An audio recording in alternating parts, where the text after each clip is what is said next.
Welcome, everyone. Great that you can be here this afternoon.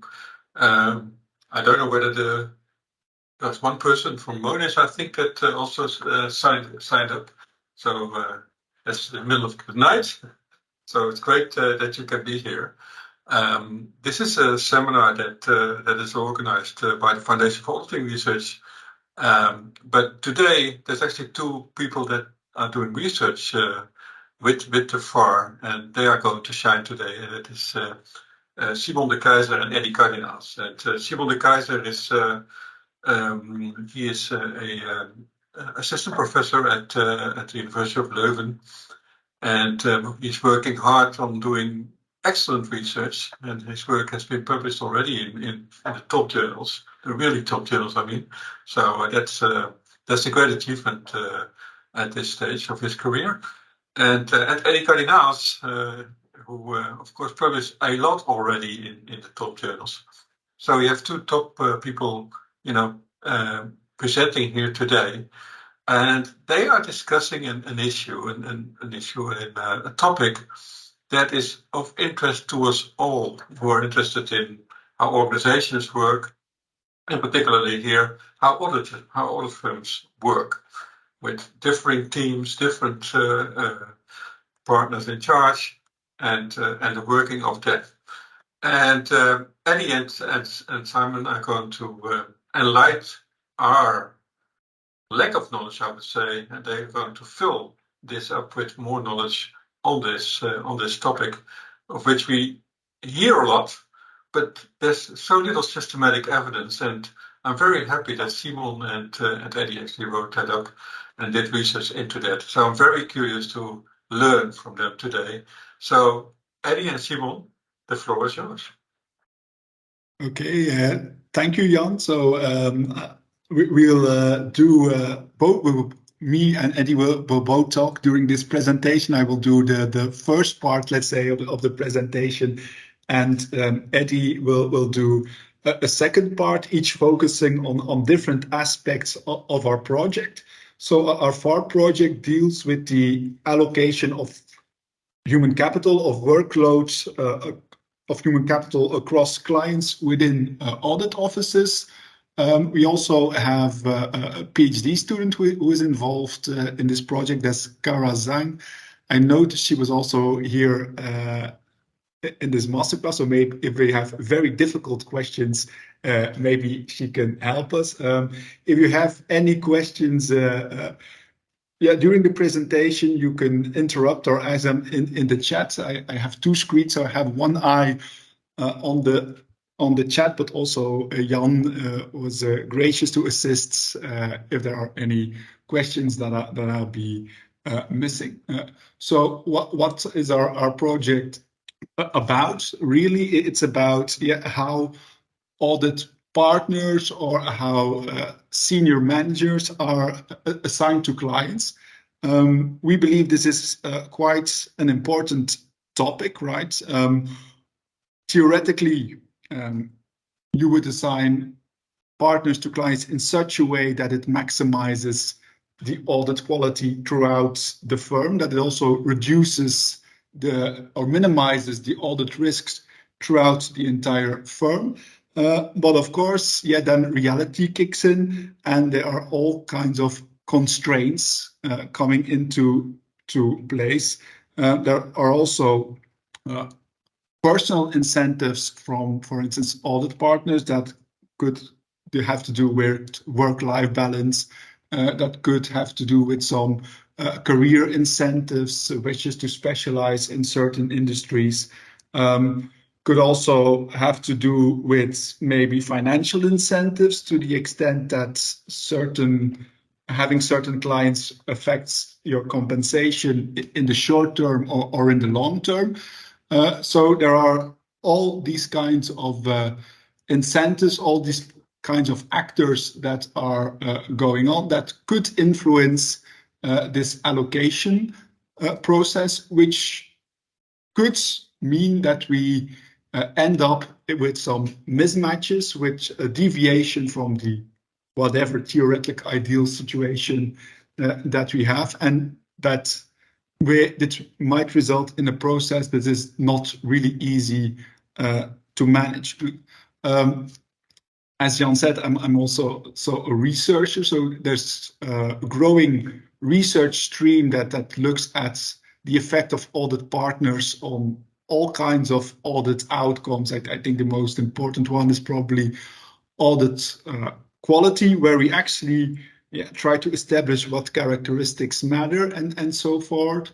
The difficulty there, of course, is that these audit partners and these clients are likely not randomly matched, right? And we try to control for that in all kinds of ways, but there's really not much systematic evidence in how these workload allocation processes go in audit firms, how they affect which clients are matched with which kind of partners, and how that affects audit quality or the studies that we do, right?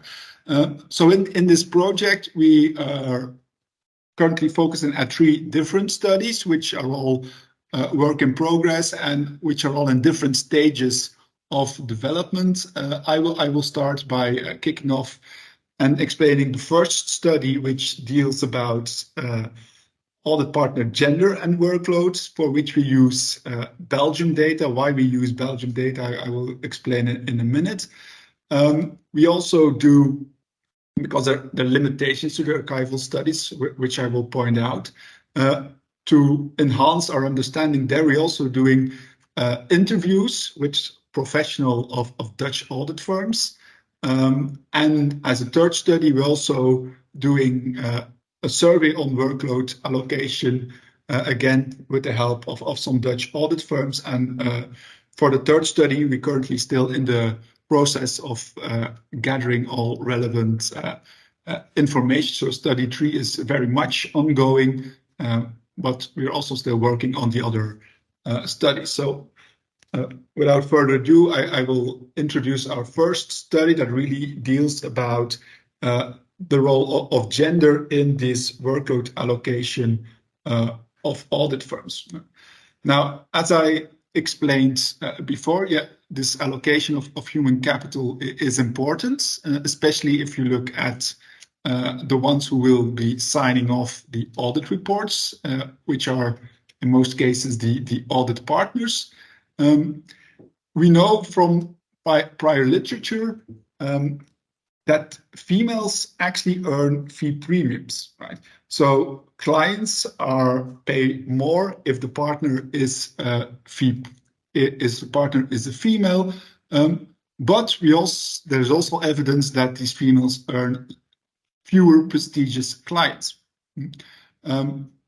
Another study that in the same context as this study that documented the fee premiums, it did not really deal with gender as such, but it had gender as a control variable, also found that these females earned fee premium, but when you controlled for the client itself, actually found fee discounts, meaning that these females are assigned on average to clients that are willing to pay higher fees, but for those clients that pay higher fees, they actually pay less if this audit partner is a female, which kind of suggests that there is some kind of matching going on.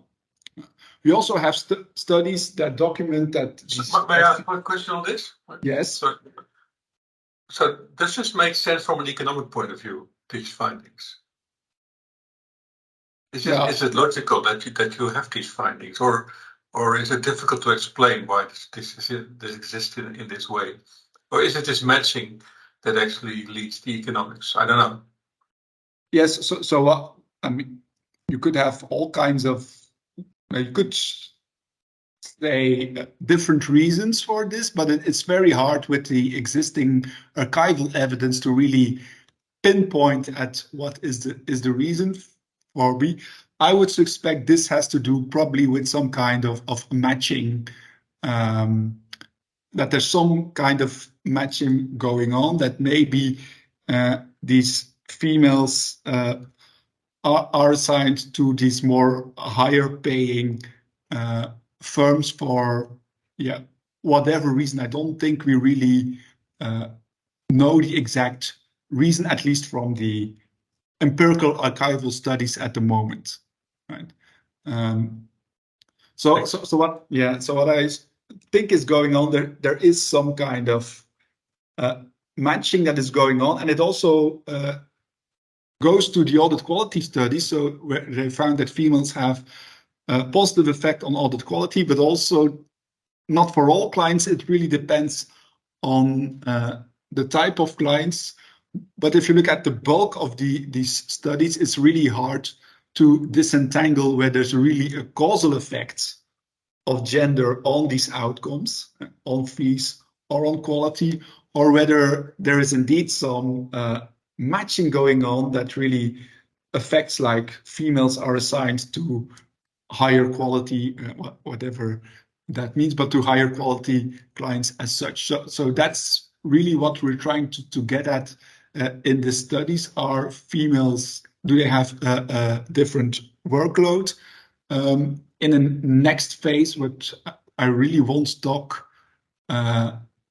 much about today, but do they have like different types of clients? We have some univariate statistics there, but not really multivariate models at the moment. Do you still see my screen? I see okay, yeah.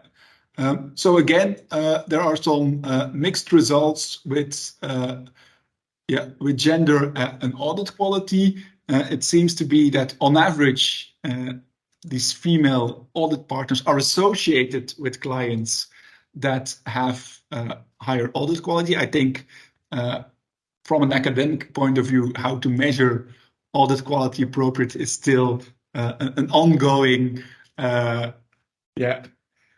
discussion point. So could be to do with these proxies as well. But on average, these females are associated with clients which, based on the proxies, have higher audit quality, but not for all clients. So it seems to be particularly for high-risk clients, high-growth clients. So again, what we think is happening here is that probably there's something with this workloads, this matching that is driving this result. So in this study, what we're trying to do and what we're currently doing is, do we find really significant differences in the workload between female and male partners? In a further evolution of this research, we'll probably also look at the types of clients, which I really won't talk much about today. Do we also find it in new clients? So we're going to make a distinction between the number of clients, but also the new clients. And do these differences, if they exist, somehow also affect the audit quality, at least? So if we control for workload, does this explain some of these gender differences that have been found in prior studies? So trying to disentangle differences in workload from maybe some matching decisions. So there could be several reasons why you could expect ex ante, before knowing what we will find, ex ante, to think that there could be differences between males and females in the workload that they have, right? And one of the most important ones that you could think of is there might be different work-life balance issues going on. Of course, this might vary throughout which stages of your career you're in, but we might not like it, and it might be different from the theoretically ideal situation. But I think society still puts higher pressure on females to take care of children, to take care of relatives. So you have these work-life balance issues that might be more pressing for females, certainly maybe at the beginning of the career, so when these females are in the 20s, 30s, there might be more work-life balance issues there, and they might self-select really to audit fewer clients, right? So the first argument is really about the partner is self-selecting. It's not that would be a problem, but it's more like societal pressures, and at least from the audit firm could accommodate somewhat, but it's really difficult for the audit firm alone to solve this issue. A different argument that would lead to the same prediction, but it is really quite different from a societal perspective, is that there could be some affinity bias, because at least some decades ago, most of these partners are males. They're still, if you look at the descriptors, most of the partners are males. Like the top of the audit firms are, in most cases, still heavily male-dominated. And there is, what is this affinity bias, that you consciously or unconsciously have the tendency to favor people who you resemble the most, right? So if you're a male, you are maybe more likely to assign certain clients to people which you resemble the most. In this case, other males, right? So this, of course, is a very different argument, because this argument is more about some kind of discrimination, maybe against females. So the first one is really self-selection. The second one is discrimination. At least if the second argument holds, there's at least the audit firms themselves could do much more about it. Another argument is that we know from prior literature, not in auditing, but in other literature, at least, that men are more value status more, are more striving for status, and so they might be more aggressive, as you will, in trying to get certain types of clients to do more clients, because if you have more clients, that could affect your status positively. That could also enhance your compensation. So as a male, you're also willing to take more risks to achieve the status. Of course, we're speaking here on average, right? So you're willing as a male to go after more clients. A final argument that at the end will all lead to the same hypothesis is that females may, correctly or incorrectly, feel that they are held to more strict standards, and so they might value quality more, and they might put more effort in reducing audit risks in their clients. Of course, if you do more efforts, of course, yeah, I mean, the number of hours in a day is limited. You might want to do some sleep during the day as well. So if you put in more effort, you might want to reduce some workload. So we have There's a question. Yes. There's a question on this. Ineke, would you like to ask a question yourself? I think that's a relevant question given the hypothesis here. Yes, thanks. You said that female are allocated to assignments that have more willing to pay for the audit. Is it possible that females are more critical on budget discussions?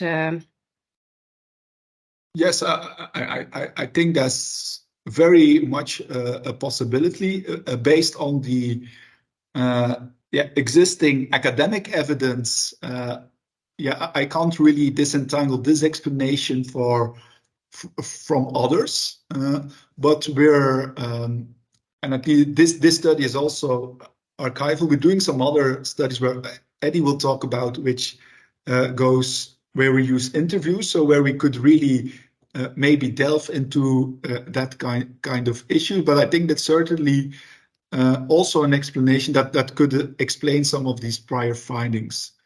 Yeah, maybe they are more skeptical or more professional skepticism on Yes. that matter. So Yeah.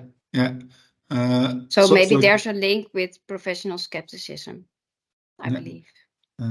So the big disadvantage of the archival literature, and I'm doing a lot of archival studies, nevertheless, is you can observe some patterns, but if you really want to explain or try to disentangle competing explanations, it's often very hard with the data that is available. But there's certainly a valid point that could explain some of these findings. Yeah, thank you. Okay, so assuming H1 is true, which we don't know ex ante, so we phrase it as a research question. We actually wanted to know whether these differences in workload allocation, if they exist, of course, whether do they really affect audit quality. We know from prior studies and probably what we intuitively would expect that workload has a negative effect on audit quality, that if some partners have an excessive workload, that these partners on average tend to have clients with lower financial reporting quality, with a higher restatement rate. So there seems to be audit quality issues if you have a high workload. Now, assuming that our first hypothesis is true, right, and that females have a lower number of clients, that could then potentially mean that these females have a higher quality, not because they're females, and so there's not a direct effect of gender on this quality, but because they have less clients and they can, as a result, do more work on their existing clients. So that's what we want to do in this research question. It kind of depends on H1 being true, which we don't know ex ante, and that's why we phrase it as a research question. We do this study in Belgium. Why do we do it in Belgium? Because in the Belgian setting, we have information available of all audit engagements, big and small, so both for the large publicly listed companies, which there are not many of in Belgium anyway, but also for the large bulk of private, even very small private companies that are required to appoint a statutory auditor. So in comparison with many other settings that are often used, think about United States, but also a lot of other countries. There we only observe the publicly listed companies. Given that we don't know how many private companies these partners then do, that's very hard to accurately estimate a partner's workload. So the Belgian setting has the advantage that we can really accurately estimate the partner's workload, at least in the terms of number of clients. So we retrieved that. We identified the gender of each partners. We included all audit firms, so both Big Four as non-Big Four. We did exclude single practitioners, which is maybe something that is specific to Belgium, is that our audit firms that only consist of one partner who typically do the very small clients. Of course, if there's only one partner, there's not a lot of workload allocation going on. So we removed those firms. So we end up with a sample of 602 partners, which audits 107,000 client years.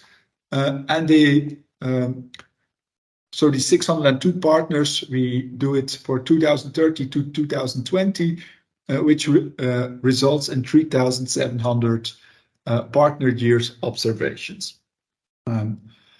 how do we test our first hypothesis? Well, we estimate workloads in our main analysis simply by using the logged number of clients. We include gender as our main test variable. Of course, your workload also depends on all other kinds of factors for which we control. We do control for Big Four, but also for experience. The medium size of the clients, of course, if you have a lot of big clients, you have to spend more time on those clients, so you could do less clients. So we try to control for as many factors that could explain the workload of the partner as we actually could, right?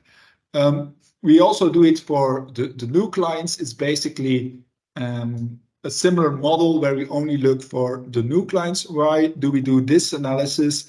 Is because, of course, your workload could be explained by decisions from the past, right? Because maybe 10, 15 years ago, females were disadvantaged. It could be that the situation is very different today. So we also decided to only look at the new clients that are assigned in a given year. Because, of course, you have mandatory partner rotation for the large clients, but you don't have it for small clients, for which most of our sample consists of. So a lot of these clients tend to stick with the same partner for an extended period of time. Our research question. So what do we do for our research question? We use a proxy of audit quality. Again, you could debate these proxies. We're using the absolute value of abnormal accruals. We also collected audit opinions, which we hope to incorporate in the next version of our paper here. The disadvantage of the Belgian setting is a lot of the other academic proxies that are available don't tend to work very well here because there are not a lot of restatements. For instance, most of these firms are also private firms, so a lot of the academic proxies for audit quality are developed on listed firms, so they don't tend to work very well because, for instance, restatement, they don't occur very often, so there's limitations there. But what we do, we use this proxy of audit quality. And what we actually do is we first estimate a model where we only include gender to see whether we can replicate these females having higher audit quality. But then we also additionally control for workload, and we really want to see whether this effect of gender changes when we explicitly control for workload in this audit quality model. And I also see there was a question. So Piotr asked, what about the percentage of budget execution per partner as a control? I think that would be a great control variable.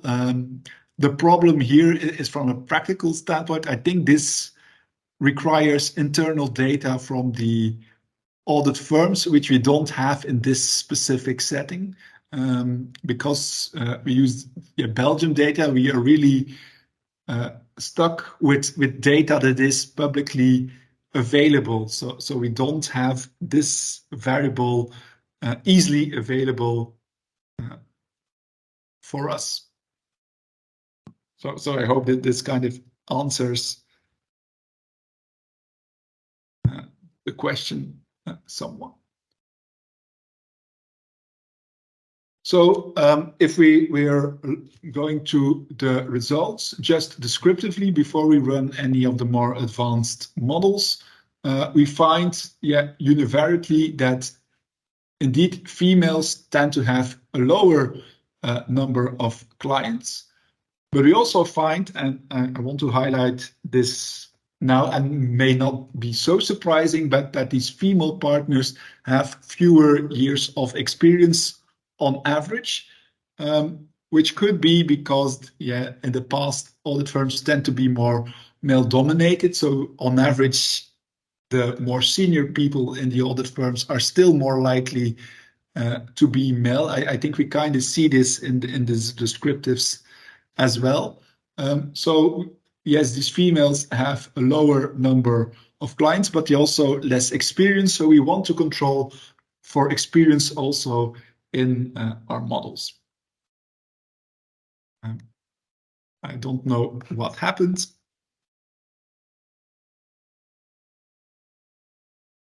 Give me just a second. It's back. Okay. So if we look at, I think I pressed the wrong button or something. If we look at the more advanced model, as it's not that advanced, but the more advanced model, what do we see here? We find that indeed female partners do have fewer clients in total. And this is true for both the Big Four and the non-Big Four. The coefficient of the non-Big Four seems to be more negative, but statistically we don't find a difference between the Big Four and the non-Big Four in terms of gender. So, but we do find that both in the Big Four firms in Belgium as in the non-Big Fours, these females tend to have fewer clients.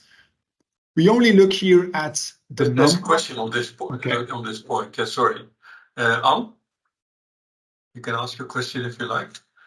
The one that you put in the chat. Yes, yeah. I just quickly, maybe I misread because it went so quickly. But when I looked at the descriptives, was it correct that the median for males was 0 for the public clients, so that the female has yes, yeah. The median is 0 for, but the mean males? is not.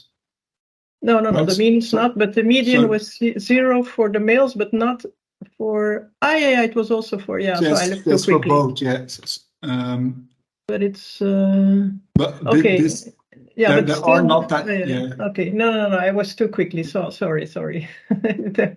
Yeah, That's fine. my apologies. Yeah. Of course, there are not many publicly listed clients. No. Yeah, absolutely. No. Yeah, so it's more or less the same. They have, so they have both, and there's not much difference, at least descriptively, in the number of listed clients that they have, right?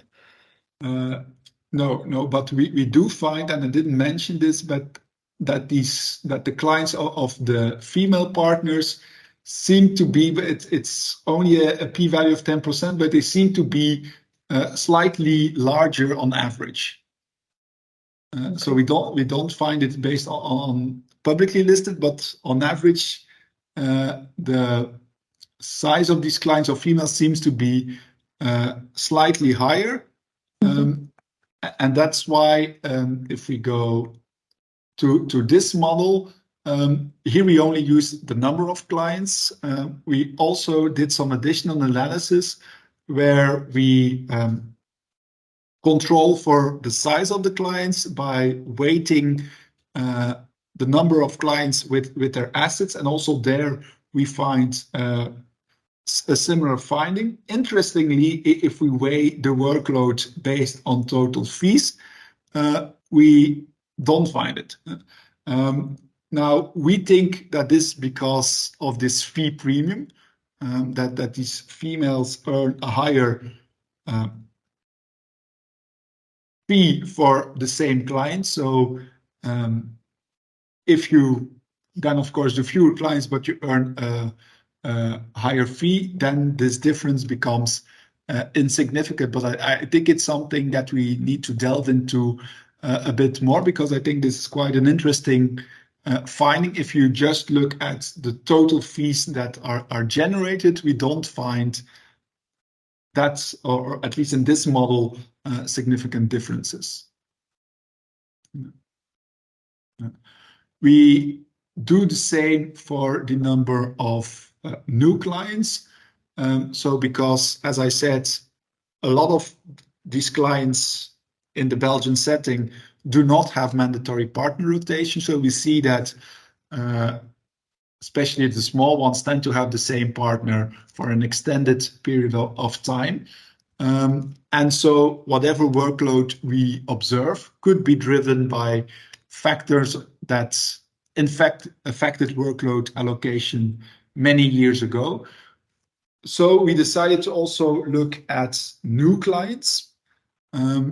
So what we find there is basically the same results also for new clients. So today, as you will, females get assigned or choose to audit fewer new clients. I see there was another question. So the workload in our main models is just the number of clients. We do weight it with total assets of the clients. And so we don't have audit hours because it's not publicly available, but we do weigh it with total assets, and we do weigh it with audit fees. So we try to account for differences in the size of these clients. Now, I showed you before that these partners, these females, tend to have lower experiences. So in the next step, what we try to do is we interact this gender effect with experience. And what we see there is that this gender effect is really an effect that is at the start. But it's not really the start because they have some years of experience, but at the start of this audit partner career, and this effect becomes smaller as the partners get more experience. Probably this might not be too informative, but we also plotted it on graphs, which makes it more easy to see. So what we see here at the medium, there is a difference still between males and females, but the difference is much larger if we go one standard deviation below the medium, so about 8 years of experience. We see that these females have significantly lower number of clients than their male counterparts. Right? I think this is more consistent with work-life balance issues, which would probably be more affected at this level of experience. Unfortunately, we don't know the actual age of the audit partner, so we can see the number of experience, but we don't know their actual age. But I think what we find here would be consistent more with work-life issues rather than systematic discrimination, because we see that these females tend to catch up with their male partners as they get more experience. The graph for the non-Big Four looks kind of similar, but maybe more interestingly, we see for the Big Four that the difference seems to be smaller at the outset, but also as experience progresses, already at the mean of experience, we don't find any significant difference anymore between male and females.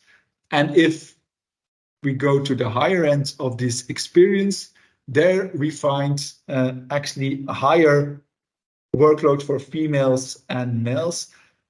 I do want to caution here, since we don't have a lot of females with this amount of experience, you also see that the confidence intervals, like the red line, becomes larger. That's because we don't have a lot of statistical power in this segment. But I do find it interesting to see that at least for the Big Four, we still find differences, fewer workload at the outset of the career, but they seem to be more quickly balanced between male and females.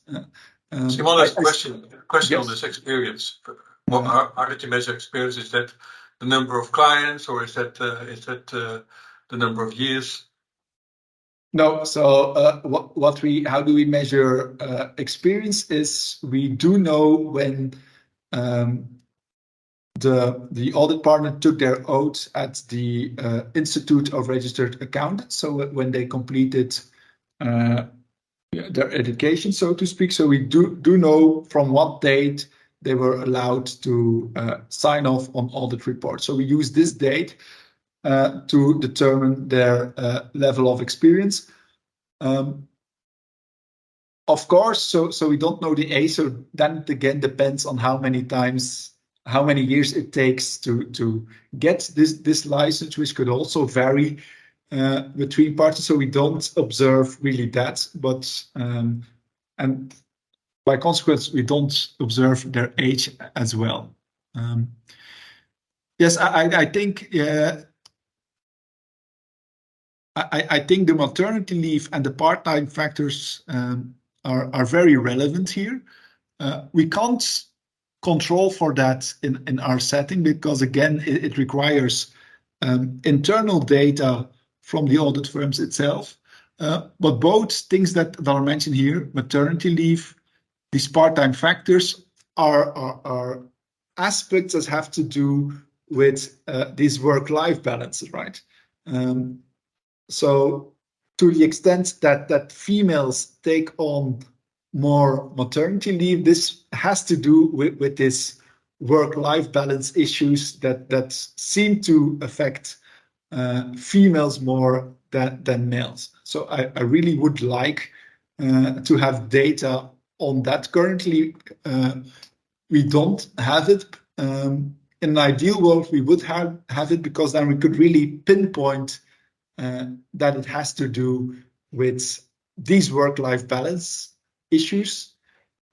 Again, the results seem to suggest that this is somewhat the case, but we can't not really definitely pinpoint it in that direction.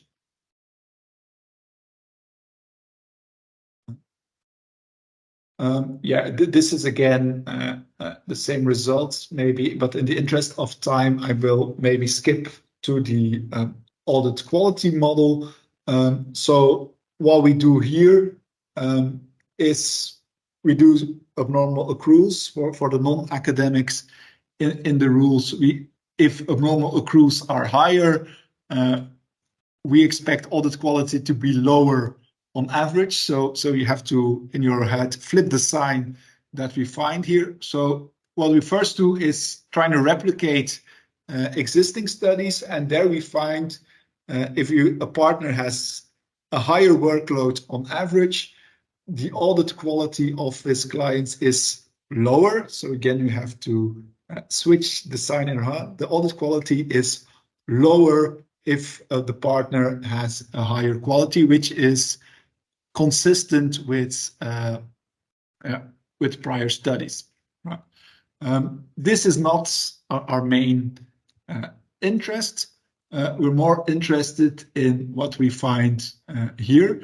I will focus primarily on the full sample here. We find in the full sample that females, if we don't control for workload, that females tend to have higher audit quality, again, consistent with what some prior studies found. Interestingly, if we control for workload, the workload becomes highly significant, but the gender effect seems to disappear in terms of statistically significance. So it seems that controlling for workload seems to reduce this gender effect, suggesting that at least part of these effects documented in prior literature could be driven by workload. If we split the sample in Big Four and non-Big Four, it becomes a bit more challenging because mainly the higher quality observed for females, we only find it for the Big Four.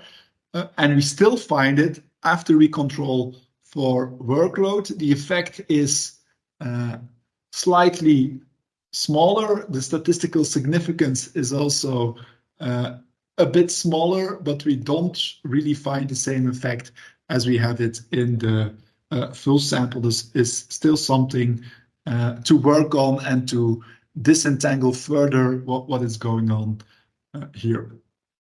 Yeah, we also did all kinds of robustness checks. For instance, we also try to do for the audit quality analysis some propensity score matching to create a sample of males and females with equal portfolios. Overall, our results are robust.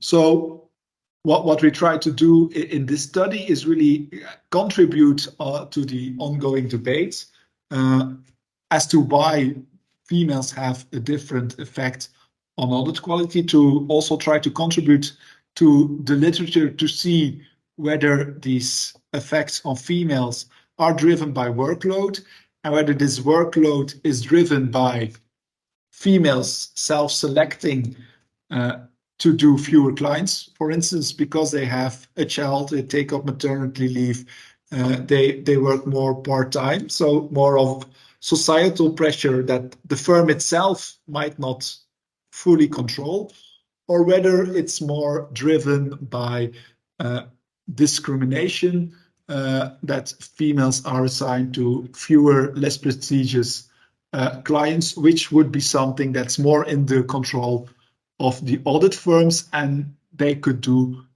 more to counteract this. So we actually find that female auditors audit fewer new clients, audit less clients, and this is particularly pronounced like in the early stages of the career, which seems to suggest that it could be primarily a work-life balance issue that is going on. Of course, it's an archival study, and I think we also already got into some of these limitations. One major limitation that we really can't solve is we don't observe the actual amount of hours that is actually worked. As somebody in the chat also pointed out, we can't really see how many hours a partner works. There's full-time, part-time, what combination is going on. We cannot really differentiate between the different theories. As Eddy will explain in a few minutes, we're also doing some interviews and some surveys at the moment, which we hope that the results from there that we can incorporate in this study, helping us to really tease out what kind of theoretical arguments likely drive these findings here, really disentangle these different theories. I think this would be very helpful because, as I pointed out, yeah, some of these theories really have different implications on how to proceed next if we want to eliminate these differences between males and females, right? Of course, because it's Belgian data, as I said, we have a lot of non-listed clients, a lot of very small clients as well. There's also always the issues to what extent these findings can be generalized to other settings where you have many more firms that are publicly listed. I think, for instance, in the US. So this is definitely a limitation of our study. And I maybe pause a minute to see whether there are any questions before we give the floor to Eddy. There's one. Yes.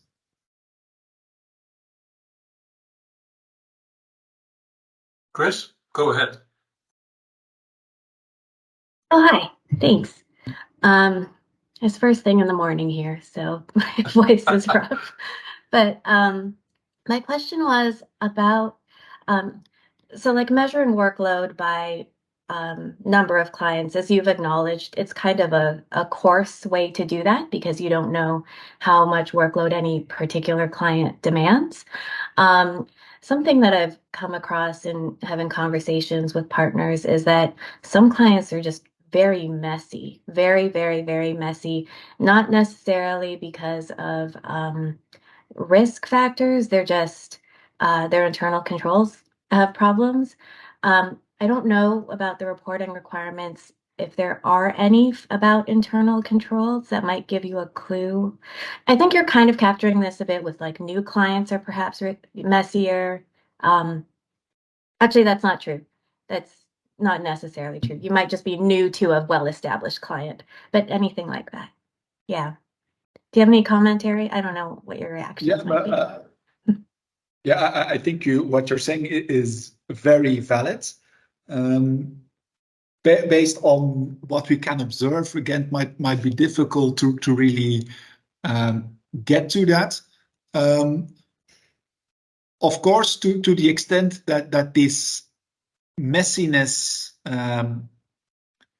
occurs during the audit, and to the extent that clients are already assigned or selected at that point, it might not affect the number of clients that you do in a given year. It, of course, might affect the number of clients you do if this messiness is consistent throughout the years for the same clients, and you really know, okay, this client is quite messy. I have to devote much more time to this client than to other clients. If that's the case, it could certainly affect our results. Again, if this messiness, which we can't really control, is kind of randomly distributed between females and males, it won't affect our inferences too much, but it could be a problem if this messiness seems to be clustered more towards females or males. So I think we'll have to think about whether we can do something about this. Yeah, I'll agree. I don't think it creates a problem for the inferences as you report them. It just, as you were reporting your findings, it reminded me of, I was talking with an audit partner who seemed to have bad experiences about getting assigned to what he called surge workload. So surge is like something we use when we're talking about Uber. Like there's higher rates for when it's like busy times of travel. And he just was getting really demoralized by just getting pulled in because the client was messy and he was doing a lot of that kind of work. So that's just to give you context. I imagine you're picking up more of this in your qualitative work, but I thought that was potentially a factor. Yeah, thanks. And also see another question whether we can control for the riskiness of clients. We try to control for the riskiness of clients. Of course, again, we have to, which might be different, which most other FAR studies, is that we here don't rely on private information of the audit firms themselves. We really went ahead and collected information that is publicly available. So we don't have information on the audit firms or audit partners assessed risk of that client. So we have to rely on publicly available information. So for instance, we used a Z-score, which kind of gets at the risk of bankruptcy of the clients. We also control for firms that have negative equity, so have a lot of losses over the years. We also control for whether the firm is publicly listed or not. So we try to control for it, but it might not control for every kind of risk you could think of. Linda has a suggestion in that regard. Linda? Hi, yes, I think that some of the effects of partner narcissism might also explain some of the gender effects. So if you could, this could also be an interesting control variable. Yeah, maybe I can respond to you, Simon. Yes. Yeah, I think it's difficult in the archival study, but the good news is that in the survey study, we will measure narcissism. So we do have scales in the survey trying to assess the level of narcissism among auditors. And gender is there also, yeah, a sort of control variable. So we could look into that in the survey study. Archivally, I think, Simon, yeah, it would be difficult, right? Yeah, I know Linda has a study about narcissism that are archival using a proxy. Yeah, the signature size probably. Yeah. Or, Did you find any differences on gender there? But just I don't recall, but could be that it's Yes, there. there is a difference in gender. It's a quite weird one. So partner narcissism has a positive effect on audit quality, but its effect is reversed by gender. So therefore, it could be interesting to have more research on gender and narcissism. Okay. I'm going to measure this in practice again. I did for 7 years. I did that in Tilburg. I measured the extent to which women or men were more overconfident, and from thousands of observations, it's always men who are more overconfident than women. But that is not true for auditors. So I'm going to do this in Amsterdam again this year, actually, to look at whether that's still the case. Interesting. Okay, so I'm now gonna give the floor and the screen to Eddy, who will present the other two studies more briefly. Thank you. Here you go, Eddy.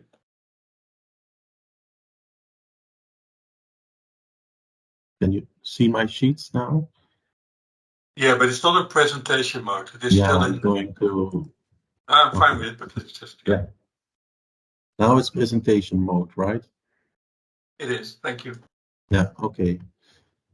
So yeah, we have two more studies. In these two more studies, I have to apologize. We don't have much data yet because like the survey is actually running right now, and the qualitative study, the interview study we did, we are analyzing the interviews at this point. There, all the interviews are being conducted. All the interviews have been conducted.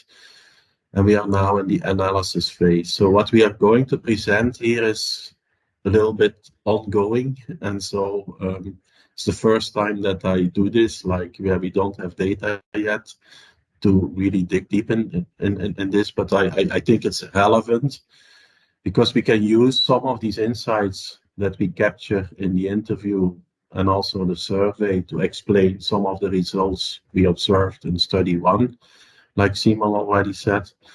And second, I think we can also dig deeper into the question of workload, because it's not only gender differences that might drive workload decisions, also career opportunities, personality traits might differ among auditors, and that might also affect the quality-quantity trade-off that you make in an organization. So you could focus on a lot of clients, or you can constrain your portfolio, but focus more on the quality of your portfolio. And that's a little bit present in study 3, where we look at this trade-off between quantity and quality of the portfolio, and what drives these choices where we look beyond gender. Now, the good news is in study 3, we also have the gender dummy. So some of the insights from study 3 can again be used for study 1.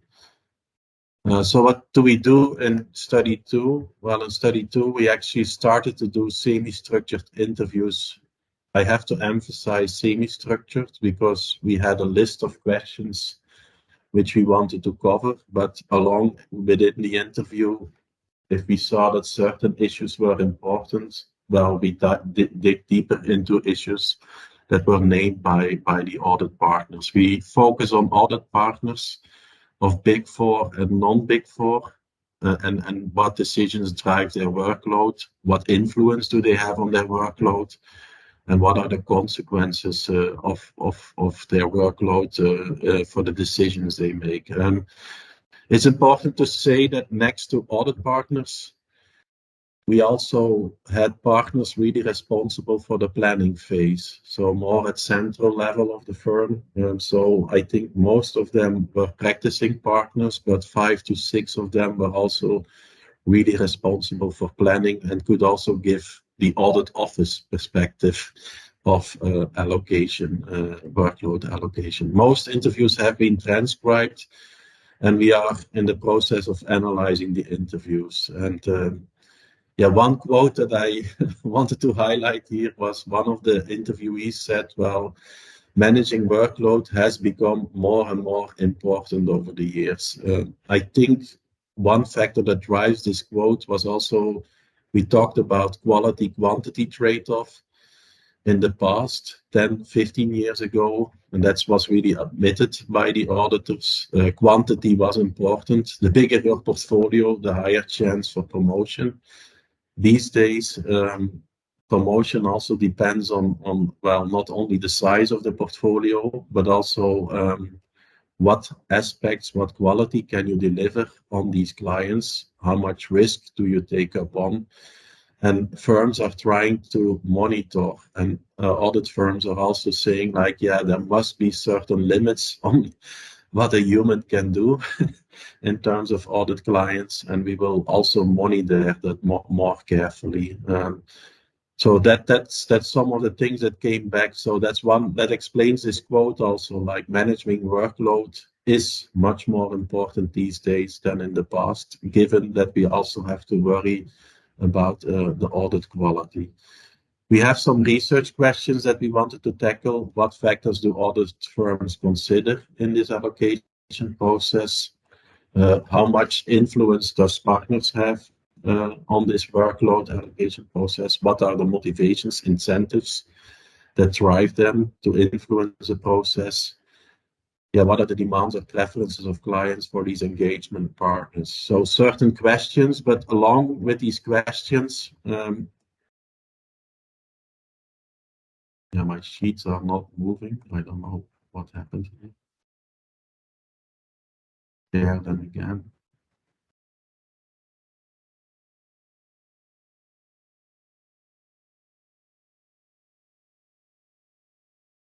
Okay. So next to these questions, we also talked a little bit about work-life balance. How is their portfolio developed? What conflicts do they see once they talk about workload? Audit quality, how does that matter? So these questions also came up in the interviews. A couple of lessons that we learned. One lesson, which was an eye-opener, indeed, was like this quality-quantity trade-off.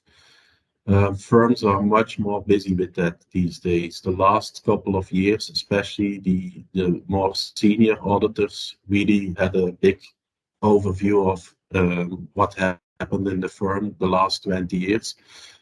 What we did notice is that audit fees are still important. If you ask, well, what is your workload? Most auditors would say, workload. I don't know exactly the number of clients, but I manage this amount of audit fees. So he or she would say, like, I manage for 1 million of audit fees, 2 million of audit fees. So it suggests still quantity and the revenues that you bring into the company are important, because the first thing they think about is, well, how much audit fees am I managing? But second, that was also admitted that the last 5-6 years, much more focus is on quality. So we should put limits on what an auditor does in terms of total audit fee. It cannot be too big, because then we need to look into the portfolio, saying, well, is this manageable? Can he still deliver audit quality? once you do this amount of audit fees. Risks are also mentioned. We don't want to have all the riskier clients with one partner. Of course, more senior people might have to deal with more riskier clients. But we also monitor the risk. Profit sharing plans are also introduced to avoid that that one partner takes all and the other one have less. So these things become much more important over the years when talking about workload. So the quantity-quality trade-off, something that's actually also present in study 1. Females do less in terms of quantity, but they might do more or focus more on the quality of their audits. Something we can look into in the survey that I will explain later on, and also something that's maybe relevant for study 1 too. So quantity could be important, but you might also deliberately focus more on quality, self-select, and reduce your portfolio for that reason. Second thing that we looked at was this career development and workload. You might think, well, audit offices look at who is available and who has capacity to do the audit. Well, yes, to a certain extent, audit firms do that. Which person is specialized in which discipline, which person has capacity. Based on that, we are going to allocate auditors to clients. But a lot of thing was also mentioned that, well, there is also a heavy stake in what each auditor actually prefers. And the fun factor, which was something that I learned during the interviews, personal development is important. And auditors have autonomy in trying to find clients that they like to do. Sort of somebody said, like, I was always in education, interested in education. And so for me, these schools and universities, that's my cup of tea. I want to do these types of clients. Other people said no, more listed types of firms. That is what I match with. Some people like cars. I'm also a big car fan. So they are more in the automotive industry. So fun factor was mentioned several times. Like, we need to make sure that people like the job, like doing it. And based on that, we also make allocation decisions. So a person, according to your preferences, can select different types of clients. The allocation to juniors. Yeah, what do juniors do? Well, typically, if you look at the quotes of our interviews, juniors typically have smaller clients, more diverse portfolios.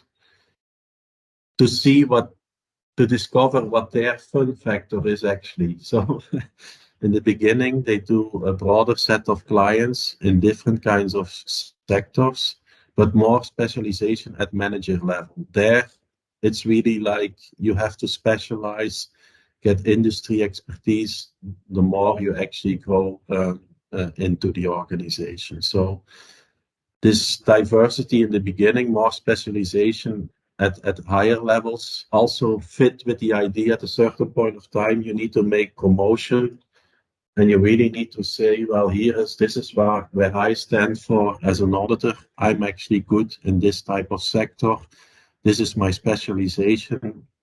Maybe I'm very good in firms that have to deal with a lot of legal issues because I have a legal background. So that's my cup of tea, and I'm going to focus on this. So there's a lot of space for individual initiatives. One of the auditors says, because we also want to have happy employees. So this workload is not only determined centrally, that's an important factor, but a big part of it is also still the auditor saying, like, I want to do these or these types of clients.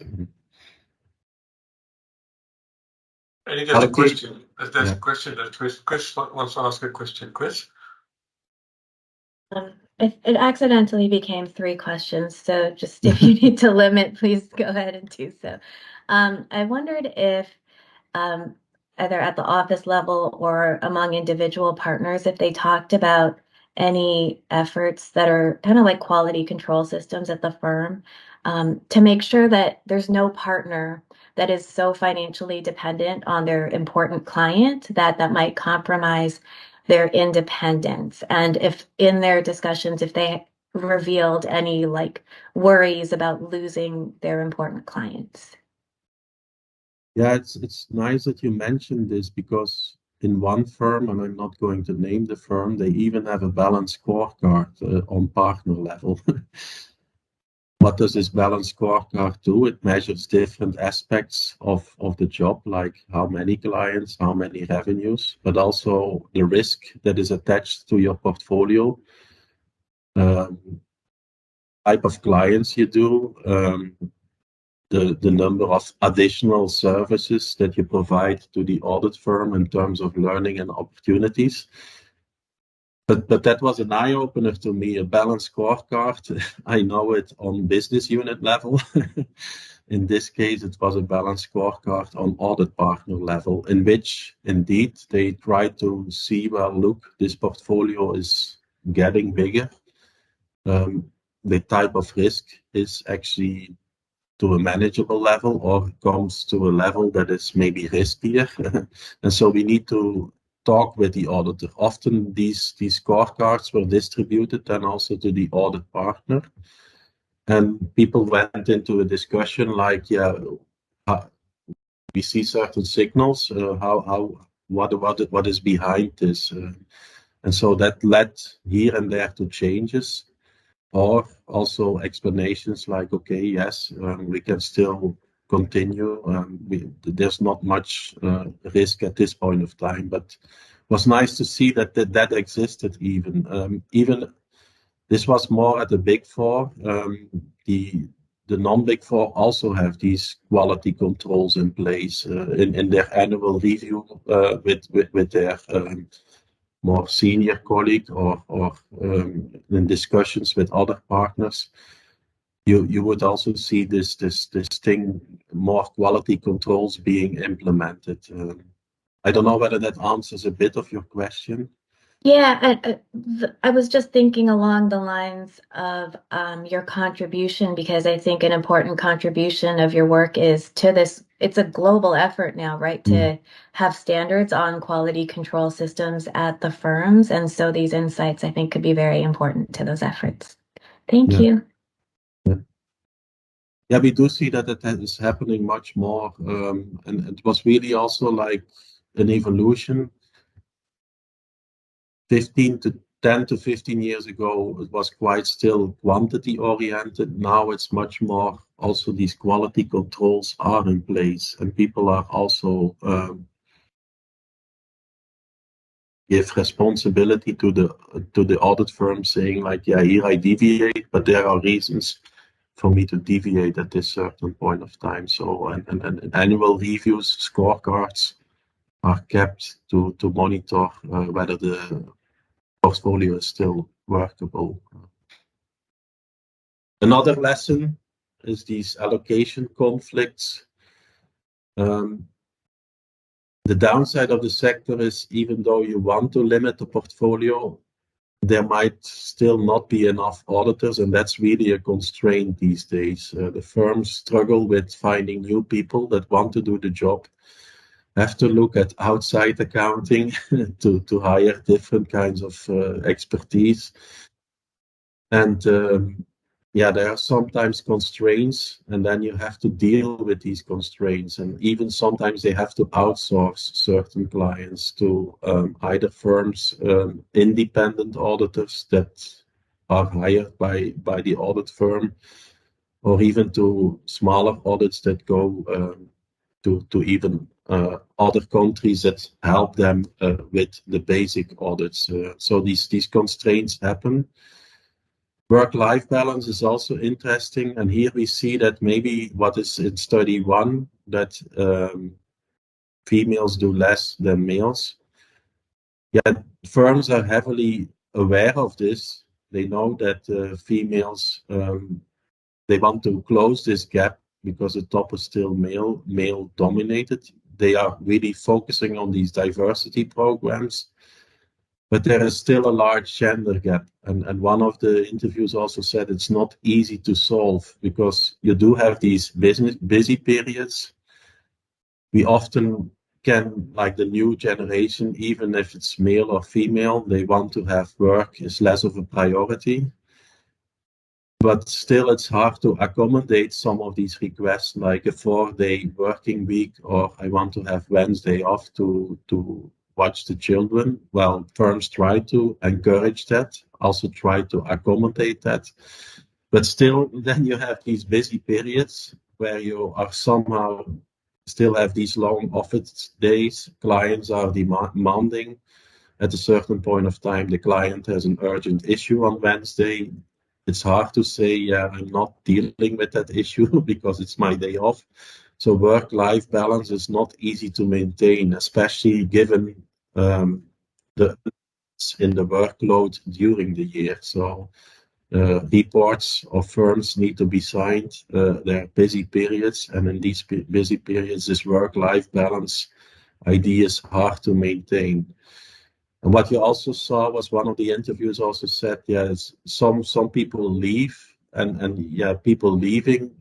There is also this gender difference. Females are more likely to leave to find this work-life balance somewhere else than in the audit firm. So it's not always easy to maintain, but these diversity programs are implemented and firms try to accommodate it. But it's still the struggle between what the client demands and what we want to do for the employee. It was also an eye-opener. Can be used also for study 1, I think.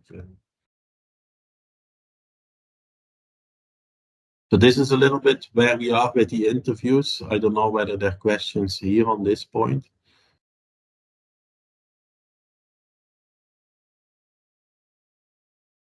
Hello?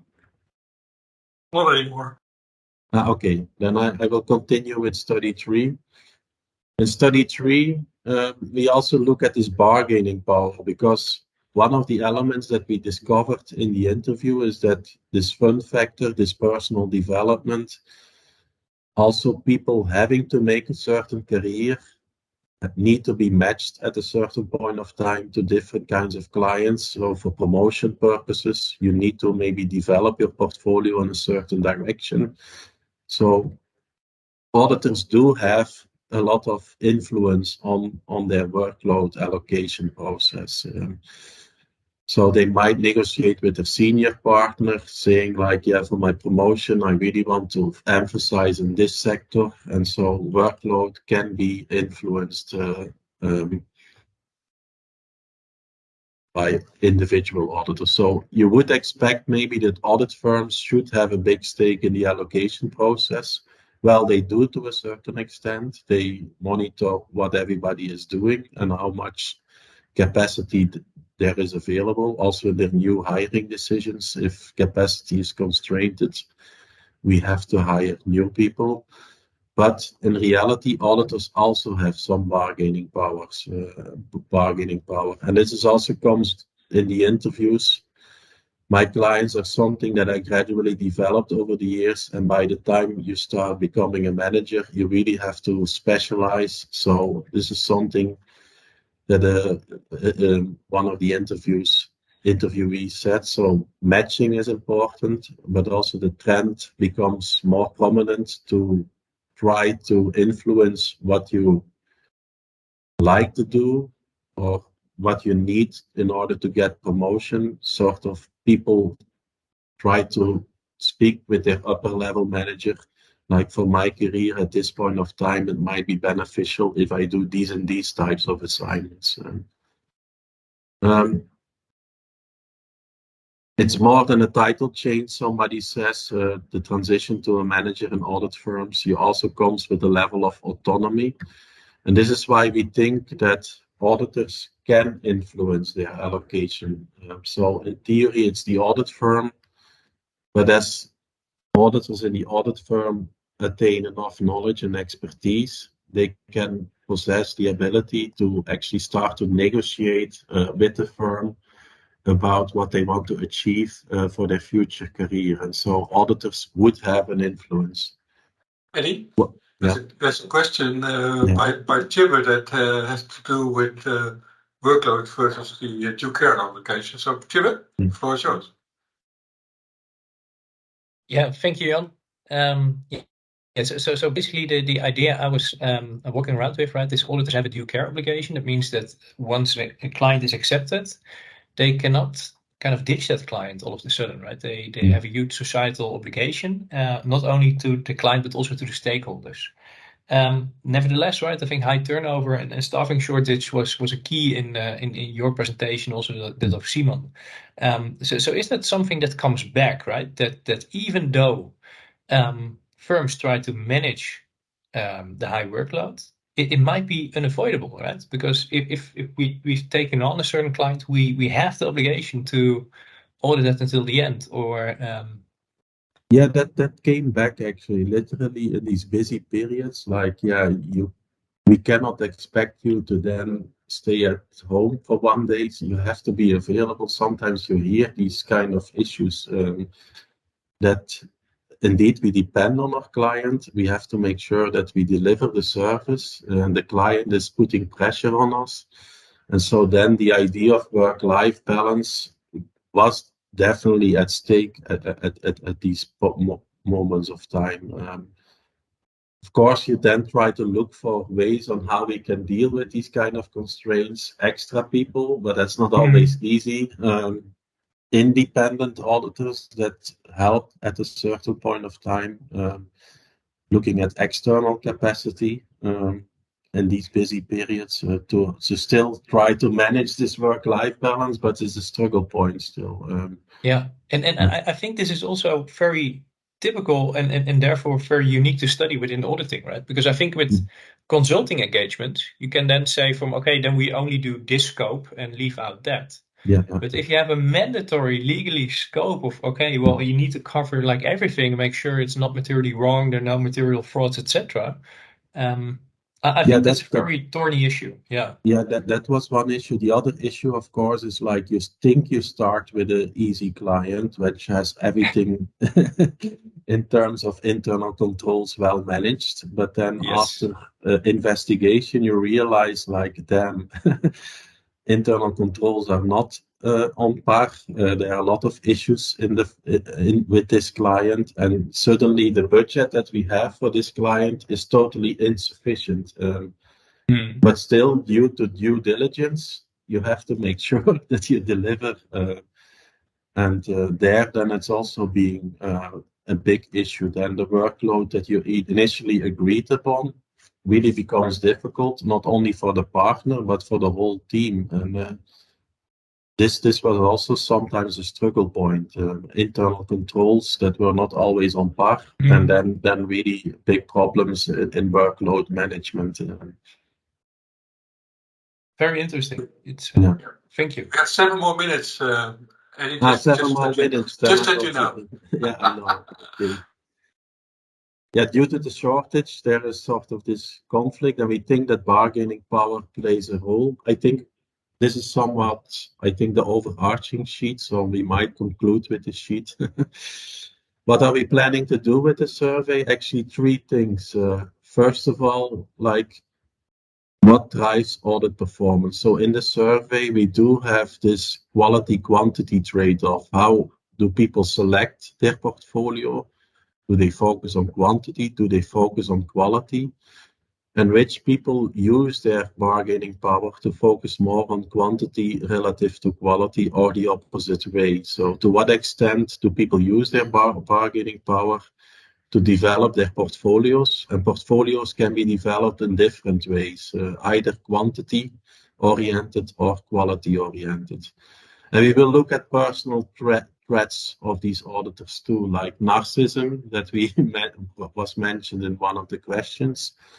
Will be a personality threat we look at. Do narcissistic people make different choices, maybe focusing more on quantity relative to people that are focusing more or less narcissistic? We also have something about skepticism, which is not skeptical actions. It's not the main variable of our interest, but it's another personality trait. And gender, of course, is also in there. The idea is like, do senior auditors use their bargaining power? What trade-offs do they make on quantity quality? Second, does this quality trade-off actually affect audit performance?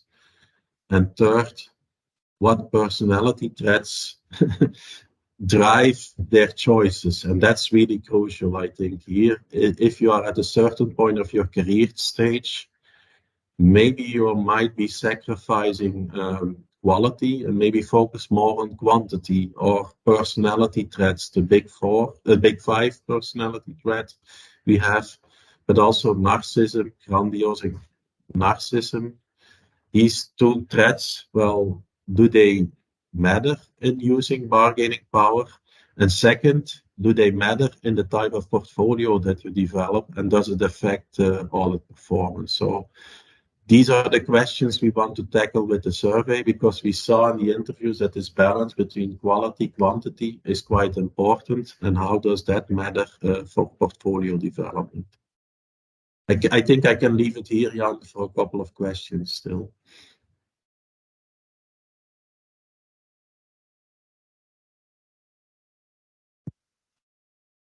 Hello? So there's a question by Anne. Please go ahead. So I was quickly looking also at your slide, and if I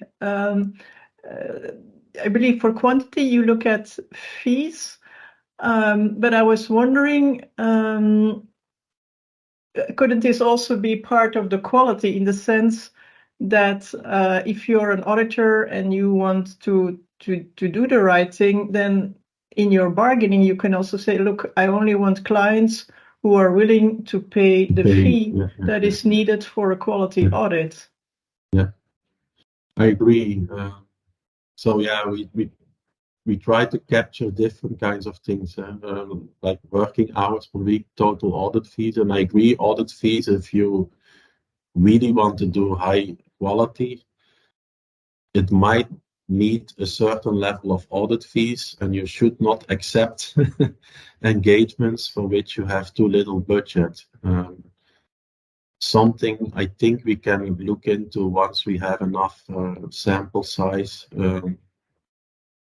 What are abnormal audit fees, for example, on an individual auditor? We could look into that. Because that also ties into that first study that Simon was saying. I was also thinking with the females with higher fees, the fee premia, but also the higher quality. So to what extent are they also more selective in that they say, okay, I only want to do a client that is actually willing to pay the fee that is needed for me and my team to do a good job. Yeah, I agree with that. The nice thing also here is that we have gender also as one of the control variables.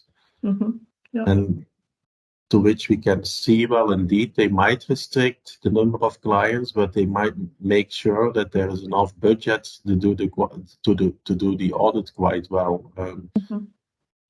So we can look into that.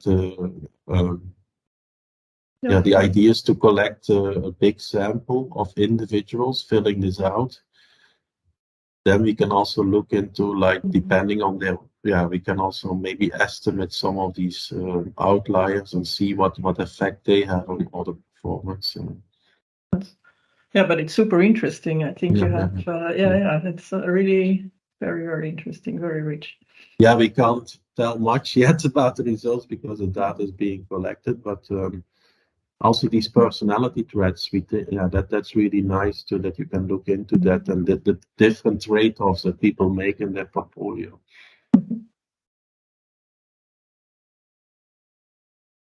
Other questions at this point?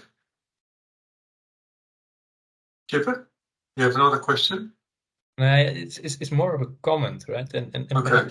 perhaps it's better than it was a couple of years ago. But what my understanding is, right, is the risk assessment at most firms is kind of this big questionnaire where you go to all kinds of items, right? And based on that, you can kind of then make an offer if the firm's independent or not.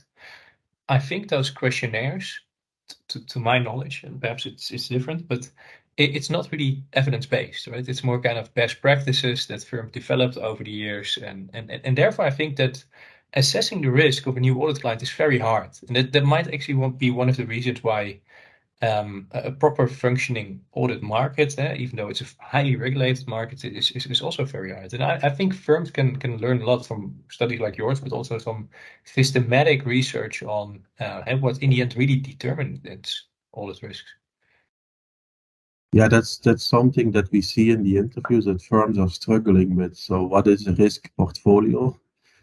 They think they have it right in the beginning, but then during the audit, they struggle sometimes with certain clients for which they didn't screen that well. So I agree with that. To what extent that comes back, and we a little bit in the interview data, we can speak to that. I think not so much with the survey. But I think risk is something important to assess. But firms are still beginning to do that. Is our feeling like revenues was important 10 years ago. Now we have to monitor the balance a little bit. How do we do that? It's not easy given the client demands, but also the promotion demands that play a role. And so no, absolutely. I'm very optimistic that some of the big four firms now brought in risk managers from banks, right? That used to manage kind of credit portfolio kind of risks, that have a way different perspective, right? Than as a trained auditor, where you just look at individual clients. But no, it's very cool. It's a very interesting study, Eddy. Looking forward to outcomes. Yes, it is interesting. Well, one of the things is that we have overrun our time. And but I would like to thank you very much, Eddy and Simon, and also Cara, who was at the background, also answering questions and cheering the questions that are being asked. So thanks for that. Really great, and I really wish you all the best with the study, because it is an interesting study. It's more like a program of studies, but it's really exciting. So I'm looking forward to the results, actually. And if there are other questions, I'm sure that you're open for questions. So please reach out to both Simon and to Eddy and Cara, to ask your question. And I have one question that I will put on the mail. So I will be maybe the first. Thank you very much for today, and all the best with the study. And great that we can proceed on the study. Yeah. Yeah. Thank you also to the audience. Thank you. Hi, Cara. Bye bye.